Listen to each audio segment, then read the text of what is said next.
इस्लामी निज़ाम में मीरास में भी यही होता है मेरे भाई। बाप मर गया, बाप ने 1 लाख रुपया छोड़ा, शरीयत क्या कहती है जरा गौर से सुनिएगा। इस्लाम का निज़ाम में मीरास बयान कर रहा हूं आपको। 1 लाख रुपया बाप छोड़ करके मरा है, 1 लाख कैश छोड़ करके मरा, जमीन जायदाद छोड़ करके मरा। अब शरीयत क्या कहती है कि सबसे पहले मरने वाले की रकम से उसकी तजहीज़ और तकफीन की जाएगी, उसको दफनाया जाएगा, उसको कफनाया जाएगा, उसकी कब्र को खोदने पर, उसके कफन के कपड़े पर और उसकी कब्र पर जो खर्चा आएगा उसके पैसे से अदा किया जाए। अगर कोई रिश्तेदार खड़ा हो जाए अच्छी बात है, अगर कोई खड़ा नहीं होता तो मरने वाले के पैसे से उसको अदा किया जाए। दूसरा काम, कफन दफन हो गया, मुर्दे को दफना भी दिया गया। अब दूसरा काम क्या करना है? अगर मरने वाले के ऊपर कोई कर्जा था, उस कर्जे को उसके पैसे से अदा किया जाएगा, उसके तरके से अदा किया जाएगा। कर्जा भी अदा हो गया। अब तीसरा काम ये देखा जाएगा कि मरने वाले ने किसी को वसीयत तो नहीं की है। और वसीयत किसको बोलते हैं ये समझ लो। हो सकता है मरने वाला अपनी जिंदगी में मदरसे की मदद नहीं कर पाया, मस्जिदों में चंदा नहीं दे पाया, अल्लाह की राह में खर्च नहीं कर पाया। मरने के टाइम एहसास हुआ यार इतनी दौलत बना के जा रहा हूँ, इतना पैसा बना के जा रहा हूँ, कुछ दीन के रास्ते में भी पैसा लगाना चाहिए, कुछ जमीनों जायदाद मदरसे के लिए भी देनी चाहिए। जैसे आज आपके मदरसे के लिए चंदा हुआ, मुझे चंदा करना नहीं आता, मेरे मुझसे कहा था जो साहब मुझे लेके आ रहे थे, उन्होंने कहा था मौलाना साहब थोड़ा आप चंदे पर बोल दीजिएगा, लोग आए मुसाफा करके देते। ये सब मुझसे नहीं होता मेरे भाई, लेकिन एक अपील करता हूं कि जिंदगी में यही चीजें आपके काम आएंगी मेरे भाई। अब्दुल गफ्फार साहब की तकरीर सुनेंगे रात में चले जाएंगे, मौलाना जर्जी साहब की तकरीर सुनेंगे चले जाएंगे, मगर आपने इस मदरसे को जो चंदा दिया होगा वो कहीं ना कहीं आपके नामे आमाल में, आपकी नेकियों के अकाउंट में दर्ज हो जाएगा और कयामत के दिन भी वो आपके काम आएगा। हो सकता है जिंदगी में आपको मौका नहीं मिल पाया, मरने के टाइम याद आया कि मुझे कुछ अल्लाह की राह में खर्च करना चाहिए, तो शरीयत क्या कहती है कि आप अपने माल की वसीयत कर सकते हैं, मगर वसीयत 1/3 से ज्यादा नहीं होनी चाहिए। 1/3 का मतलब समझते हैं 1/3। अगर मरने वाला 3 लाख रुपया छोड़ के गया है तो किसी मस्जिद में, किसी मदरसे में, किसी यतीम को, किसी गरीब को या किसी ऐसे रिश्तेदार को जो उसका वारिस नहीं है, वारिस को वसीयत नहीं कर सकता। अपने बेटे को वसीयत करके जाए, बेटे को इतना दे दो, बेटी को इतना दे दो, उसका कोई एतबार नहीं। वारिस को वसीयत, बेटा तो वारिस है, बेटी तो वारिस है, बाप तो वारिस है, वारिस को वसीयत नहीं करेगा। वारिस के अलावा कोई रिश्तेदार है, मान लो किसी बच्चे को आपने गोद ले लिया, किसी बच्चे को आपने पाल लिया, परवरिश कर ली। अब जाहिर है आपने परवरिश तो की है, मगर वो आपका सगा बेटा नहीं है तो आपकी जायदाद का वारिस नहीं। अगर आपको लगता है कि इस बच्चे को मैंने पाला है और मेरे बाद इस बच्चे को जरूरत पड़ेगी रुपये की, पैसे की, जमीन की, जायदाद की, तो आप अपनी प्रॉपर्टी का, अपने तरके का 1/3, उससे ज्यादा नहीं, उससे कम तो कर सकते, उससे ज्यादा नहीं, 1/3 तक आप उसको वसीयत कर सकते। तो पहला काम क्या करेंगे? जनाजे की तैयारी। दूसरा काम कर्जे की अदायगी। तीसरा काम वसीयत को हम पूरा करेंगे। अगर मरने वाला 3 लाख रुपया छोड़ के गया और ये कह करके गया कि मैंने जिस बच्चे को गोद लिया था ये 3 लाख रुपया उसको दे दिया जाए, तो फतवा आप लेने जाएंगे, आप बिहार के किसी आलिम से ले ले, यूपी के किसी आलिम से ले ले, पूरी दुनिया के किसी आलिम से ले ले, तमाम उलमा का फतवा यही मिलेगा कि वसीयत गलत है और उसकी 3 लाख में से सिर्फ 1 लाख रुपया उस बच्चे को दिया जाएगा, 3 लाख पूरा नहीं दिया जाएगा। क्योंकि शरीयत क्या कहती है कि आप जब मर रहे हैं आपके माल में आपके वारिस का हक है, आप अपने वारिस को महरूम नहीं कर सकते। दुनिया की और शरीयतों में, दुनिया के और मज़ाहिब में ऐसा कोई निजाम नहीं है, ऐसा कोई सिस्टम नहीं है। अमेरिका में बहुत बड़े बड़े लोग मर गए और मरने के पहले अपनी सारी जमीन जायदाद अपने कुत्ते के नाम करके चले गए, अपने कुत्ते के नाम, अपने नौकर के नाम, अपनी गर्लफ्रेंड के नाम, अपनी रखैल के नाम करके जाते हैं। अल्लाह का शुक्र अदा करो, अल्लाह ने हमें और आपको इस्लाम जैसी नेमत से नवाजा है। इस्लाम में आप वसीयत भी अगर करेंगे अपने माल की तो किसी इंसान को करेंगे, किसी जानवर को नहीं कर सकते। या किसी मस्जिद में करेंगे, किसी मदरसे में करेंगे, किसी अच्छे काम में करेंगे, और वो वसीयत 1/3 से ज्यादा नहीं कर सकते। अगर 3 लाख रुपया छोड़ के जा रहे हो तो 1 लाख से ज्यादा नहीं कर सकते। अब ये 3 काम होने के बाद अब चौथा नंबर आया, अब वारिसों को हिस्सा दिया जाएगा। अब जब वारिसों को हिस्सा दिया जाएगा तो कुछ लोगों का हिस्सा तो अल्लाह ने बता दिया, माँ का इतना हिस्सा है, बाप का इतना हिस्सा है, शौहर का इतना हिस्सा है, भाई का इतना हिस्सा है। कुछ लोगों का हिस्सा तो अल्लाह ताला ने बता दिया है, और कुछ लोगों का अल्लाह ताला ने हिस्सा नहीं बताया है। जो वारिसों को देने के बाद जो बचेगा वो उनके दरमियान बांट दिया जाएगा। जैसे बेटे और बेटी का हिस्सा अल्लाह ताला ने तय नहीं किया है। अगर बाप जिंदा है, अगर माँ जिंदा है तो बाप को 1/6 दिया जाएगा, माँ को 1/6 दिया जाएगा। और माँ बाप को देने के बाद, और अगर मरने वाले की बीवी जिंदा है और औलाद मौजूद है तो बीवी को 8वां हिस्सा दिया जाएगा, और औलाद अगर नहीं है तो बीवी को 1/4 दिया जाएगा। बीवी को देने के बाद, माँ बाप को देने के बाद, अब जो बाकी बचेगा वो बेटे और बेटी को दिया जाएगा। अब बेटे को कितना मिलेगा, बेटी को कितना मिलेगा? कुरान कहता है लिज़्ज़करि मिस्लु हज़्ज़िल उन्सयैन, लड़के को लड़की का डबल मिलेगा, लड़के को लड़की का डबल मिलेगा। अब दुनिया में लोग इस पर बड़ा वावैला मचाते हैं, तो इस्लाम में बड़ी नाइंसाफी है, औरत के साथ बड़ा अन्याय हो रहा है। लड़के को डबल मिल रहा है, लड़की को आधा मिल रहा है। पहली बात तो ये है, इस्लाम अल्लाह का दीन है और अल्लाह के दीन में कभी नाइंसाफी नहीं हो सकती। अल्लाह तो अदल वाला है, अल्लाह तो आदिल है, और अल्लाह का हर हुक्म अदल वाला है। अल्लाह को खूब पता है किसको कितना देना है। अल्लाह के कानून में कभी नाइंसाफी नहीं हो सकती। अगर अल्लाह ताला ने लड़का लड़की को बराबर दिया होता, अगर अल्लाह के कानून में बराबर का हुक्म होता तो ये लड़के के साथ नाइंसाफी हो जाती। क्यों? क्योंकि कमा के लाना तो लड़के को है, अपनी बहन को कमा के भाई देगा, अपनी बेटी को कमा करके बाप देगा, अपनी बीवी को कमा करके शौहर देगा। मर्द को तो हर हाल में कमाना है और औरत को कमाना नहीं, औरत को तो खाना है। औरत को कोई खिलाएगा और खिलाने वाला कौन है? मर्द है। इसीलिए अल्लाह ताला ने मर्द की जिम्मेदारियों को सामने रख करके अल्लाह ने यह फैसला किया, लिज़्ज़करि मिस्लु हज़्ज़िल उन्सयैन, लड़की को लड़के को लड़की का डबल मिलेगा। अब मान मरने वाले का एक लड़का है, 2 लड़की, और मरने वाला 2 लाख रुपया छोड़ के मरा, तो जाहिर है कि 2 लाख में से 1 लाख रुपया लड़के को मिल जाएगा और 50-50 हजार रुपया दोनों लड़कियों को मिल जाएगा। तो अगर रेशियो निकालो तो लड़के लड़की को तो बराबर मिल रहा है। और अगर कहीं लड़कियों की तादाद ज्यादा है और लड़का एक है या लड़के की तादाद कम है तो मजमूई एतबार से लड़कियों को ज्यादा मिल जाएगा।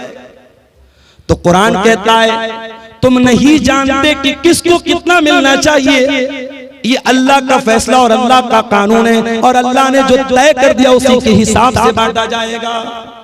तुम नहीं जानते, इसलिए कि रिश्ता अल्लाह ने बनाया है। किसी को बाप अल्लाह ने बनाया है, किसी को माँ अल्लाह ने बनाया है, किसी को बेटा अल्लाह ने बनाया। जब रिश्ता अल्लाह ने बनाया है तो उनका हक भी अल्लाह ही तय करेगा, तुम नहीं तय कर सकते। हमारे यहाँ क्या हो रहा है, बाप मर गया, भाइयों ने बैठ करके जमीन जायदाद का बंटवारा कर दिया, बहन को फूटी कौड़ी नहीं मिली, बहन को 1 पैसा नहीं मिला।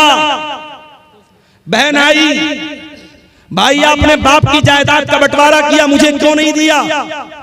भाइयों ने धमकी दी, मैं शेरशाबादी माहौल नहीं जानता, मैं कटिहार का माहौल, मैं बनारस की बात कर रहा हूं, अपने माहौल की बात कर रहा हूं। भाइयों ने धमकी दी, अगर तू अपना हिस्सा ले लेगी आज के बाद हमसे रिश्ता मत रखना, हमसे कोई ताल्लुक मत रखना। अगर हमने अपने बाप की प्रॉपर्टी में से तुझको हक दे दिया तो आज से रिश्ता खत्म। बहन बेचारी सोचती है भाई से रिश्ता खत्म करना बड़ा महंगा सौदा है, भाई और भतीजे की मोहब्बत भी दिल में होती है।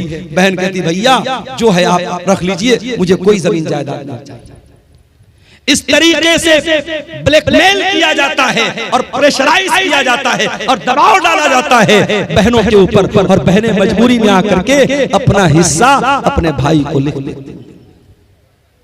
और ये काम कौन कर रहा है? ये पांचों टाइम का नमाजी कर रहा है, चेहरे पर भरपूर शरई दाढ़ी रखने वाला और माथे पर सजदे का निशान सजाने वाला, अपने आप को मुत्तकी कहने वाला, अपने आप को परहेजगार कहने वाला भी ये काम कर रहा है। ओ लोगों, अल्लाह को क्या हिसाब दोगे जब अल्लाह का कानून ये कह रहा है कि आपके वालिद के इंतकाल के बाद आपके बाप की प्रॉपर्टी में आपका हिस्सा है और आपकी बहन का भी हिस्सा है। वो कौन सा कानून है, वो कौन सा इंसाफ है जिसकी वजह से आपने अपनी बहन को उसका हक नहीं दिया? जरा ईमान से बताओ, जरा अपने दिल पर हाथ रख करके बताओ मेरे भाई। और ये भी याद रखिए, इस्लाम का जो निजाम मीरास है ये कोई बाई चॉइस नहीं है कि अमल कर लो तो अच्छी बात है और अगर अमल नहीं करोगे तो कोई हर्ज की बात नहीं है। अल्लाह ने जब मीरास का कानून बयान किया तो क्या फरमाया? तिल्का हुदूदुल्लाह, ऐ मेरे बंदो, ये अल्लाह ताला का बनाया हुआ कानून है। वमन युतिल्लाह व रसूलहु युदखिलहु जन्नातिन तजरी मिन तातिहल अनहारु खालिदीन फीहा अबदा। जो अल्लाह की बात मानेगा, जो रसूल की बात मानेगा, जो अल्लाह के कानून पर चलेगा, अल्लाह उसको जन्नत में डालेगा जहां जन्नत में हमेशा हमेशा रहेगा। वज़ालिकल फौजुल अज़ीम, और ये बहुत बड़ी कामयाबी है। वमन यासिल्लाह व रसूलहु और जो अल्लाह की नाफरमानी करेगा, जो रसूल की नाफरमानी करेगा, जो अल्लाह के कानून को तोड़ेगा, जो अल्लाह के निजाम मीरास को नहीं मानेगा, जो अल्लाह के बनाए हुए कानून के मुताबिक अपनी बहन बेटी को हिस्सा नहीं देगा, अल्लाह क्या फरमाता है? युदखिलहु नारन खालिदन फीहा, अल्लाह उसको जहन्नम के अंदर डालेगा और जहन्नम में बहुत लंबे टाइम तक वो रहेगा। वलहु अज़ाबुम मुहीन, और उसको जलील करने वाला अज़ाब दिया जाएगा, जहन्नम की आग। मेरे भाई, हम सोच भी नहीं सकते। कोई ये ना सोचे अरे हम तो तौहीद वाले, हम जहन्नम में जाएंगे, कुछ दिन तक जहन्नम में रहेंगे फिर निकल जाएंगे। कोई ये ना सोचे। जहन्नम की आग हम एक सेकंड के लिए बर्दाश्त नहीं कर सकते, इसलिए कि जहन्नम की आग तो बड़ी खतरनाक होगी। अल्लाह फरमाता है कुल्लमा नज़िजत जुलूदुहुम बदलनाहुम जुलूदन गैरहा लियज़ूक़ुल अज़ाब। जब जहन्नम की आग में तुम्हारी चमड़ी जल जाएगी, हम दूसरी चमड़ी चढ़ा देंगे, हम बार बार जलने की तकलीफ जहन्नमियों को देंगे। अगर जहन्नम के अजाब को सहन कर सकते हो, अगर जहन्नम के अजाब को बर्दाश्त कर सकते हो, तो अपनी बहन और बेटी का हक मार लो, और अगर बर्दाश्त नहीं कर सकते तो जाओ माफी मांगो और अपनी बहन और बेटी को उसका हक दे दो। एक और तरीका चल रहा है हरामखोरी का, और मुसलमानों में ज्यादा पाया जा रहा है। जमीन मेरी है और मेरी जमीन के बगल में उसके मेरे पड़ोसी की जमीन है। मैं धोखे से क्या करता हूं, अपने पड़ोसी की जमीन का 1 फीट हिस्सा अपनी जमीन में शामिल कर ले रहा हूं। मैं मिसाल दे रहा हूं, अपने पड़ोसी की, अपने रिश्तेदार की जमीन पर नाजायज कब्जा करने के लिए जमीन पर बनी हुई बाउंड्री को मिटा देना, निशान को मिटा देना, या जमीन और जायदाद के कागज में हेर फेर कर लेना। मेरे प्यारे साथियों, अगर ये काम आप करते हैं तो कान खोल करके सुन लीजिए। अल्लाह के नबी फरमाते हैं लानल्लाहु मन गय्यरा मनारल अर्ज़ी, जो जमीन के निशान को बदल दे, जो जायदाद को हड़पने के लिए, जमीन को हड़पने के लिए जमीन के निशानात को बदल दे, उसके ऊपर अल्लाह की लानत बरसती है। अगर अल्लाह की लानत कि हम हकदार बनना चाहते हैं तो ये काम कर सकते हैं, वरना मेरे प्यारे साथियों ये बहुत ही खतरनाक काम है। और आगे बढ़िए, अल्लाह के नबी फरमाते हैं इन्ना रिजालन यतखव्वज़ून फी मिन मालिल्लाह, कुछ लोग अल्लाह ताला के माल में नाजायज कब्जा करते हैं, दूसरों का माल नाजायज तरीके से खाते हैं। ऐसे लोगों का अंजाम क्या होगा? फरमाया ऐसे लोगों को अल्लाह ताला जहन्नम की आग में फेंक देगा।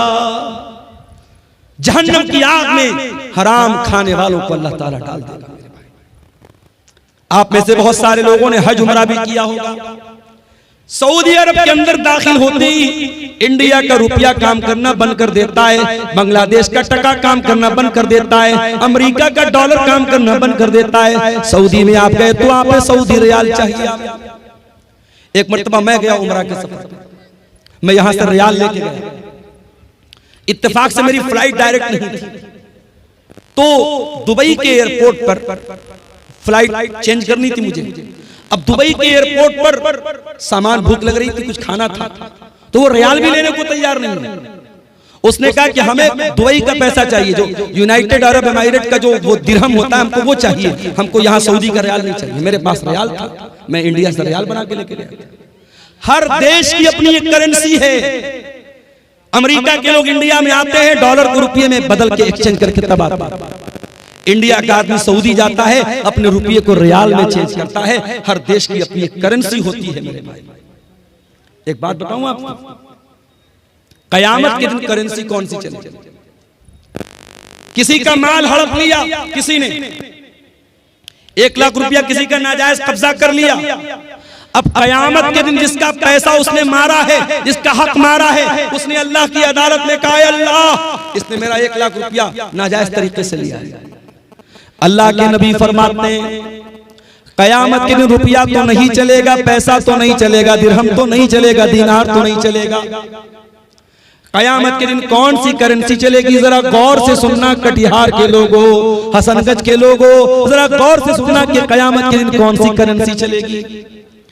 अल्लाह के प्यारे नबी फरमाते हैं अपने सहाबा से, ऐ मेरे सहाबा ये बताओ कि सबसे गरीब आदमी कौन है, सबसे कल्लाश आदमी, सबसे निर्धन आदमी, सबसे पुअर आदमी कौन है, सबसे गरीब आदमी कौन है? सहाबा ने कहा अल्लाह के नबी जिसके पास दिरहम ना हो, दीनार ना हो, रुपया ना हो, पैसा ना हो, सबसे बड़ा गरीब वही है। आपने फरमाया मेरी उम्मत के अंदर सबसे बड़ा गरीब वो होगा जो कयामत के दिन रोजा लेकर के आएगा, नमाज लेकर के आएगा, सदका खैरात लेकर के आएगा, ज़कात लेकर के आएगा, मगर किसी को गाली दी होगी, किसी को बुरा भला कहा होगा, किसी का माल हड़पा होगा, किसी पर झूठा इल्जाम लगाया होगा, उसकी नेकियां उन हकदारों को बांट दी जाएंगी। जिसका हक आपने मारा है, आपका रोजा लेके चला गया, आपकी नमाज लेके चला गया, आपका सदका खैरात लेके चला गया, आपका हज और उम्रा लेके चला गया। और अल्लाह के नबी फरमाते हैं फ़इन फ़नियत हसनातुहु, अगर उसकी नेकियां खत्म हो जाएंगी और फिर भी कुछ हकदार लोग लाइन में खड़े होंगे, अल्लाह ताला उन हकदारों के गुनाह इसके ऊपर लाद देगा। अल्लाह, हम लोग तो बड़ा खुश हैं साहब, हमने तो बड़ा दान दिया है मदरसों में, बड़ा जलसों में दान दिया है, बड़ा हज और उम्रा किया है। कयामत के दिन अगर हुकूकुल इबाद में कोताही की है, अगर किसी का हक मारा है, कयामत के दिन ये दान, ये चंदा, ये रुपया, ये पैसा जो अल्लाह की राह में हमने दिया है, सब बर्बाद हो जाएगा अगर हमने हुकूकुल इबाद में कोताही की। मेरे प्यारे साथियों, अल्लाह के प्यारे नबी फरमाते हैं अगर उसकी नेकियां खत्म हो जाएंगी और फिर भी हकदार लाइन में लगे हैं, अल्लाह ताला उन हकदारों के गुनाह इसके ऊपर ला देगा। जो इंसान दुनिया से नमाज लेकर के आया था, रोजा लेकर के आया था, ज़कात लेकर के आया था, हज लेकर के आया था, अब उसके ऊपर गुनाह लादे जा रहे हैं, बिल्कुल गुनाहों से भर जाएगा। सुम्मा तुरिहा फिन्नार, फिर उसको जहन्नम के अंदर फेंक दिया जाएगा। इतना खतरनाक मामला है मेरे भाई। इसलिए वरासत के मामलात में अल्लाह से डरो मेरे भाई। और कभी गौर करो, जिस बहन का हक मार रहे हो, जिस भतीजे का हक मार रहे हो, उसके बाप के मरने के बाद वो यतीम है, और यतीम का माल अगर नाजायज तरीके से कोई खाता है, उसकी बड़ी खतरनाक वईद है। अल्लाह के प्यारे नबी अल्लाह ताला कुरान में फरमाता है इन्नल्लज़ीना याकुलून अमवालल यतामा ज़ुल्मन इन्नमा याकुलून फी बुतूनिहिम नारा। जो लोग यतीम का माल नाजायज तरीके से खाते हैं, हराम तरीके से खाते हैं, एक तो हलाल तरीका है। अगर किसी यतीम की परवरिश आप कर रहे हैं और आप पैसे वाले नहीं हैं, आप उसकी परवरिश कर रहे हैं और उस परवरिश के बदले में उस यतीम का जो माल है उसमें से अपने हक भर का पैसा आप ले रहे हैं, तो उसकी गुंजाइश मौजूद है। लेकिन अगर नाजायज तरीके से यतीम का माल कोई खा रहा है, इन्नल्लज़ीना याकुलूना अमवालल यतामा ज़ुल्मा, जो यतीम का माल नाजायज तरीके से खा रहा है, इन्नमा याकुलूना फी बुतूनिहिम नारा, वो अपने पेट में जहन्नम की आग भर रहा है, अपने पेट में जहन्नम की आग भर रहा है। यतीम इस लायक नहीं है कि उसके ऊपर जुल्म किया जाए। बड़ा बेरहम है वो इंसान, बड़ा जानवर है वो इंसान जो किसी यतीम के हक को दबाए, जो किसी यतीम को मारे, जो किसी यतीम पर जुल्म करे। अल्लाह के प्यारे नबी तो यहां तक फरमाते हैं, अना वकाफिलुल यतीम कहातैन, मैं और यतीम की परवरिश करने वाला जन्नत में इस तरीके से रहेंगे। आपने अपनी दोनों उंगलियों से इशारा करके फरमाया जैसे ये दोनों उंगलियां एक दूसरे के साथ मिली हुई हैं। ओ लोगों, यतीम की परवरिश करने वाला जन्नत में मेरे साथ रहेगा। आज इन मदरसों में यतीम बच्चे पढ़ते हैं, इन मदरसों में यतीम बच्चे पढ़ते हैं, और उन यतीम बच्चों पर अगर आप कोई माल खर्च करते हैं उससे डबल फायदा आपको मिलेगा। जो सवाब मिलेगा दान का चंदे का वो तो मिलेगा, अगर यतीम बच्चे के ऊपर आप माल खर्च कर रहे हैं तो कयामत के दिन अपने नबी के साथ रहने का मौका आपको मिलेगा। अल्लाह के नबी फरमाते हैं जो किसी यतीम की परवरिश में हिस्सा लेता है, अल्लाह के नबी फरमाते हैं कयामत के दिन वो जन्नत में मेरे साथ आएगा। मेरे प्यारे साथियों, किसी यतीम के माल को नाजायज तरीके से खाना जब हराम है, आपकी बहन भी आपके बाप के मरने के बाद यतीम हो गई, आपका भतीजा अपने बाप के मरने के बाद यतीम हो गया, उस भतीजे का, उस बहन का हक मारने के पहले सोच लो कि कल अगर तुम्हारे बच्चे यतीम हो गए तो उनका क्या होगा। उसकी जगह अपने आप को रख के सोचो, तुम्हारा इंतकाल हो जाए और तुम्हारे बच्चों के साथ कोई ना इंसाफी करे, तुम्हारे बच्चों का कोई हक मार ले, तो सोचो तुम्हें कैसा लगेगा। उसकी जगह अपने आप को रख के सोचो और किसी यतीम के माल को हड़पने की कोशिश। मेरे प्यारे साथियों, दुनिया में अगर किसी का हक हमने मारा होगा, कयामत के दिन हमको उसका बदला देना पड़ेगा। अल्लाह के प्यारे नबी फरमाते हैं लतुअद्दुन्नल हुकूका इला अहलिहा, तुम दुनिया में लोगों का हक दे दो वरना कयामत के दिन तुमको देना पड़ेगा। हत्ता युकाद लिशातिल जलहाई मिनशातिल करना, कयामत के दिन अगर सींग वाली बकरी ने बगैर सींग वाली बकरी को मारा है तो उस बकरी से भी किसास लिया जाएगा, उस बकरी से भी बदला लिया जाएगा, जानवरों से भी हिसाब लिया जाएगा। अगर जानवरों से किसास लिया जाएगा तो हम और आप तो इंसान हैं मेरे भाइयों, हमें और आपको भी हिसाब देना पड़ेगा। इसलिए मेरे प्यारे साथियों, कुरान का 30वां पारा खोलो, अल्लाह फरमाता है वताकुलून तुरास अकलन लम्मा व तुहिब्बूनल माल हुब्बन जम्मा। ओ लोगो, तुम वरासत को डकार जाते हो, तुम मीरास को खा जाते हो और तुम माल से बहुत ज्यादा मोहब्बत करते हो। कल्ला इज़ा दुक्कतिल अर्ज़ु दक्कन दक्का व जाअ रब्बुका वल मलकु सफ़्फ़न सफ़्फ़ा व जीअ यौमइज़िन बिजहन्नम। ओ लोगो, जरा उस दिन को याद करो जिस दिन जमीन को टुकड़े टुकड़े कर दिया जाएगा, जमीन को रेजा रेजा कर दिया जाएगा और अल्लाह ताला अपने बंदों का फैसला करने के लिए आएगा और फरिश्ते भी लाइन लगा करके खड़े होंगे और जहन्नम को भी उस दिन लाया जाएगा। यौमइज़िन यतज़क्करुल इंसानु मा सा, और कयामत के दिन इंसान याद करेगा उसने दुनिया में क्या क्या किया है। जितने लोगों ने जमीनों को हड़पाए, जायदादों को हड़पाए, लोगों का हक मारा है, कोई एक आदमी बता दो जो मरने के बाद अपनी जमीन को लेकर के गया हो, अपनी जायदाद को लेकर के गया हो, अपने रुपये पैसे को लेकर के गया हो, सब ठाट पड़ा रह जाएगा जब लाद चलेगा बंजारा। सब यही छोड़ के जाना है मेरे प्यारे भाइयों, इसी कब्र की 2 गज जमीन में हमको दफन हो जाना है। दुनिया की चंद रोजा जिंदगी के लिए अपनी आखिरत को दांव पे न लगाओ, अपनी आखिरत को खतरे में न डालो मेरे भाइयों। लोगों का हक दुनिया में दे दिया करो।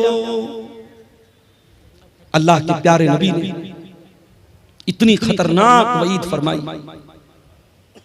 आपने फरमाया अपने इंतकाल के कुछ पहले आपने फरमाया, अस्सलाता अस्सलाता वमा मलकत ईमानुकुम, ओ लोगों तुम नमाज की पाबंदी करना और अपने गुलामों और अपने लौंडियों के साथ तुम अच्छा सलूक करना, उनके साथ हक तलफी मत करना। इस्लाम वो दीन है कि समाज का वो तबका जो मजदूरों का तबका है, जो गुलामों का तबका है, जो लौंडियों का तबका है, जिसको दुनिया में हकीर माना जाता है, अल्लाह के प्यारे नबी अपने इंतकाल के पहले दुनिया को वसीयत करके जा रहे हैं, उस गुलाम और लौंडी का भी हक आपको नहीं मानना। हजरत अबू ज़र ग़िफ़ारी ने अपने गुलाम को बुरा भला कह दिया, उसकी माँ का नाम लेके कुछ आर दिला दी, कुछ बुरा भला कह दिया। अल्लाह के प्यारे नबी को बहुत गुस्सा आया।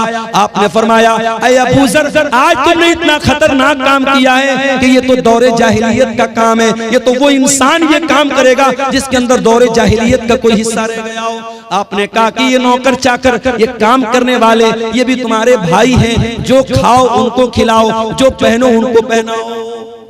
इस्लाम तो वो मजहब है जो गुलामों का, नौकरों का भी हक हमें बताता है। दुनिया में लोग मजदूर दिवस मनाते हैं, बड़ी बड़ी तंजीमें बनी हैं, एसोसिएशन बनी है मजदूरों के हुकूक के लिए। 1400 साल पहले मोहम्मद अकरम सल्लल्लाहु अलैहि वसल्लम ने मजदूरों के हक की लड़ाई लड़ी है, मजदूरों को उनका हक दिया है आपने।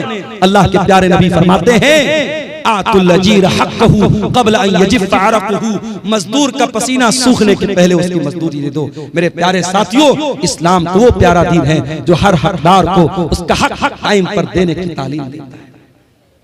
इसलिए अगर किसी के बाप का इंतकाल हो चुका है तो देर न करे, अपने भाइयों को इकट्ठा करे, बहनों को इकट्ठा करे, मुफ्ती साहब को बुला ले।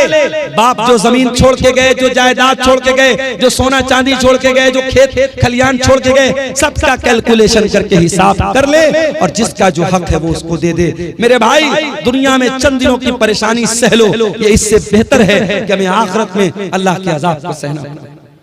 और ये भी याद रखो, अगर हराम की जमीन में, हराम की जायदाद में अपने बच्चों को रख के पाल रहे हो, अपने बच्चों को भी जहन्नम की आग का हकदार बना रहे हो।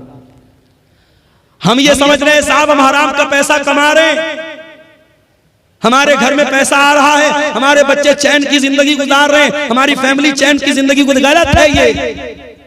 अगर पैसा हराम का आ रहा है और आपके बच्चे ऐश कर रहे हैं, आपकी बीवी ऐश कर रही है, वो हराम की कमाई आपके घर की बरकत को खत्म कर रही है। अल्लाह के प्यारे नबी फरमाते हैं, जो जिस्म हराम कमाई से परवरिश पाता है, फन्नारु औला बिही, वो जिस्म जहन्नम की आग में जलेगा। क्या हम चाहेंगे हमारे बच्चे जहन्नम की आग में जले? हम कभी नहीं चाहेंगे। ये चंद सवालात आए हैं, देख लेते हैं इसको। और आखिर में बार बार पीछे से डिमांड आ रही है, आप लोग बड़ी तादाद में मौजूद हैं और आपको बताने की जरूरत नहीं जलसे का मकसद क्या है। और मेरे भाइयों ने मुझे बताया इदारा काफी कर्जे में चल रहा है, उसकी जो बिल्डिंग वगैरह बनी है उस पर काफी कर्जा है। आप हजरात मेरी तकरीर के आखिर में जो भी ताउन है, आप जो भी दान कर सकते, ताउन कर सकते, यहाँ आके देते जाइएगा। इंशाअल्लाह उस पर बेहतरीन अजर अल्लाह ताला आपको देगा। और मैं सबके लिए इज्तिमाई तौर पर एक दुआ कर दूंगा। सऊदी अरब के साथ ईद और बकरीद की नमाज पढ़ना कैसा है? कुछ उलमा इसको जायज ठहराते हैं, साथ ही सऊदी अरब के साथ जज़ाकल्लाह खैर। देखिए किसी भाई ने ताउन पेश किया है, अल्लाह इनके ताउन को कबूल करे। मेरे भाइयों, हम अपने इंडिया में, अपनी कंट्री में नमाज कैसे पढ़ते हैं? क्या सऊदी के हिसाब से पढ़ते हैं? नहीं, हम यहाँ के हिसाब से नमाज पढ़ते हैं। सऊदी अरब में हमसे 2.5 घंटे का फर्क है। हम ऐशा की नमाज के बाद आराम से बिस्तर पे सोने जाते हैं, टीवी चालू करते पता लगा सऊदी अरब में ऐशा की अज़ान शुरू हो रही है। तो टाइम का फर्क है। वैसे ही चांद का भी फर्क है। चांद हमारे मुल्क में कभी और नजर आता है, सऊदी अरब में कभी और नजर आता है। और इस मसले में अगरचे कुछ उलमा का ये कहना है कि सारी दुनिया में एक चांद होना चाहिए, मगर आपके झारखंड के बहुत बड़े आलिम दीन इंतकाल कर गए, अल्लाह गरीब के रहमत करे, अल्लामा अब्दुल अजीज हक्कानी साहब रहमतुल्लाह अलैह। मैंने उनका मजमून पढ़ा था, बड़ी तफसील से उन्होंने लिखा था और उन्होंने दलाइल से साबित किया था। और मरकजी जमीयत अहले हदीस से उनका वो मजमून छपा था कि हर इलाके के लोगों की अपनी रूयत है, हर शहर के लोगों की अपनी रूयत है। वो अपना चाँद देख करके रोजा रखेंगे, अपना चाँद देख करके ईद मनाएंगे। ये पूरे हिंदुस्तान में, पूरी दुनिया में एक चाँद मनाना, ये दलील के एतबार से मजबूत बात नहीं है और ना प्रैक्टिकली ऐसा मुमकिन है। ऐसा जब तक मुमकिन नहीं है तब तक कोई अगर अपनी अलग ईद मना रहा है, अपना अलग रोजा रख रहा है, तो ये मुसलमानों की जमात में फूट डाल रहा है। उसको अल्लाह क्या हिसाब देना पड़ेगा। बचत खाते में, बैंक में रखे हुए पैसे में ब्याज के तौर पर कुछ रुपये जमा कर देते और हमें मालूम नहीं पड़ता, तो उस पैसे को क्या किया जाए? देखिए, ये मत कहिए कि मालूम नहीं पड़ता, सारा सिस्टम मौजूद है। इंटरेस्ट की रकम रोज नहीं आती है, हर क्वार्टर पर आती है। हर क्वार्टर का मतलब हर 3 महीने पर आपके बैंक में पैसा इंटरेस्ट का आता है। आप अपनी पासबुक पे अगर एंट्री कराएंगे, पासबुक पे लिख के आ जाएगा इंटरेस्ट का इतना पैसा है। आपको कुछ नहीं करना है, आप हर क्वार्टर पर अपने बैंक का स्टेटमेंट निकलवाइए और इंटरेस्ट की रकम निकाल करके वो रकम किसी गरीब को दे दीजिए। बस वो आपके ऊपर इस्तेमाल नहीं होनी चाहिए, अपनी जात पर इस्तेमाल नहीं करना है, बैंक में रखना नहीं है, उसको निकाल के खर्च कर देना है। किसी भी कोई दवा इलाज के लिए जरूरत हो उसको दे दीजिए, किसी भी गरीब आदमी को जिसको जरूरतमंद है उसको, मुसलमान को भी दे सकते हैं, गैर मुस्लिम को भी दे सकते हैं, कोई हर्ज की बात इंशाअल्लाह नहीं है। नहीं, अजर की नीयत से नहीं, उस पर कोई अजर व सवाब की नीयत नहीं करना है। वो कोई दान नहीं है, वो पैसा आप इसलिए गरीब को दे रहे हैं कि पैसा इस्तेमाल हो जाए, बस। उसको अपने ऊपर इस्तेमाल नहीं कर सकते आप, लेकिन गरीब को दे देंगे, वो इस्तेमाल कर सकता है। सवाब आपको नहीं मिलेगा, ना सवाब की नीयत आपको करना है। कुछ लोग 50% या 60% में चंदा करते हैं, वो कैसा है? देखिए, शरीयत में ज़कात की रकम के जो मसारिफ बयान किए गए, कुरान में अल्लाह ने सूरह तौबा में बयान किए, उसमें ज़कात वसूलने वाले को भी ज़कात की रकम में से देने का हुक्म, वल आमिलीना अलैहा। लेकिन उसका बाकायदा परसेंटेज बनाना, और परसेंटेज भी इतना बड़ा बनाना कि देने वाला 1 लाख दे रहा है और मदरसे में 40,000 पहुंच रहा है, 30,000 पहुंच रहा है, तो बहुत गौर करने की बात है। इसलिए जो मेरी नजर में उलमा के फतावे हैं, जो तहरीरें हैं, उन्होंने सख्ती से मना किया है कि ठीक है चंदा लाने वालों को पैसा दिया जाए, मगर इतने भारी रेशियो के साथ उनको कमीशन देना ये मुनासिब नहीं है, इससे परहेज किया जाए। ये किसी भाई ने 500 रुपए की रकम दी है मदरसा रहमत आलम को, अल्लाह ताला इस बंदे पर रहमत फरमाए। 1-2 सवालात और आए हैं, मुझे 2 बजे तक का अल्टीमेटम मिला है, 2 बजने वाला है। कब्रिस्तान के नाम पर जमीन देने के बाद फिर उसी जमीन को वापस ले लेना कैसा है? और उस जमीन पर खेती गलत है। अगर आपने कब्रिस्तान के नाम पर जमीन वक्फ कर दी तो वक्फ जमीन को दोबारा वापस नहीं ले सकते। कब्रिस्तान के नाम पर जमीन वक्फ हो गई तो उस पर कब्रिस्तान ही बनेगा, उसको दोबारा लेना और खेती करना बिल्कुल गलत है, यह मुनासिब नहीं है।